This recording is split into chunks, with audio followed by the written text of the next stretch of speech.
सेना में ऊंची जाति वाले राहुल के बयान पर भड़के चिराग पासवान। बिहार चुनाव के मद्देनजर नेताओं की बयानबाजी इन दिनों सुर्खियों में है।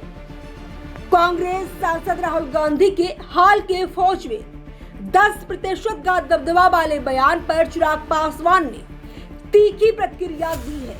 लोक जनशक्ति पार्टी रामविलास के प्रमुख और केंद्रीय मंत्री चिराग पासवान ने इसे शर्मनाक और दुर्भाग्यपूर्ण करार देते हुए कहा कि सेना को जाति और धर्म की राजनीति में घसीटना देश के जवानों का अपमान है। घटना में मीडिया से बातचीत करते हुए चिराग पासवान ने कांग्रेस नेता राहुल गांधी पर तीखा हमला बोला है। उन्होंने कहा कि फौज को लेकर ऐसा बयान देना बेहद अफसोसजनक है।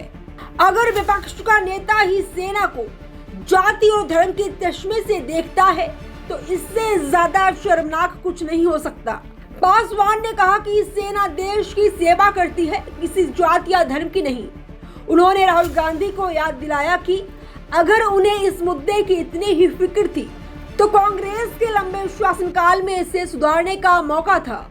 उन्होंने सवाल उठाते हुए कहा, आप और आपके परिवार ने इस देश पर सबसे ज्यादा राज किया है।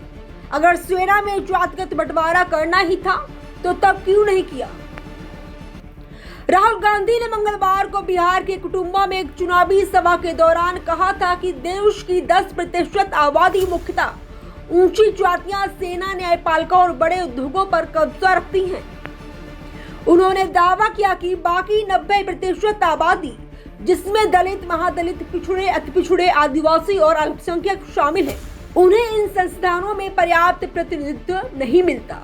इस बयान के बाद बिहार में राजनीतिक हलचल मच गई है। चिराग पासवान ने न सिर्फ राहुल गांधी के विचारों की आलोचना की बल्कि महागठबंधन पर भी निशाना साधते हुए कहा, अगर गलती से भी ये लोग बिहार में लौट आए तो अराजकता मच जाएगी।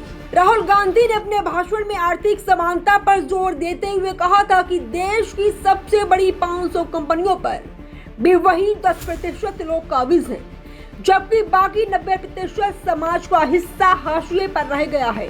उन्होंने चेतावनी दी कि अगर समावेशी विकास नहीं हुआ तो देश कुछ लोगों के हाथों की कठपुतली बन जाएगा। राहुल गांधी ने अपने भाषण में आर्थिक असमानता पर जोर देते हुए कहा था कि देश की सबसे बड़ी 500 कंपनियों पर भी वही 10% लोग काबिज हैं, जबकि बाकी 90% समाज का हिस्सा हाशिए पर रह गया है।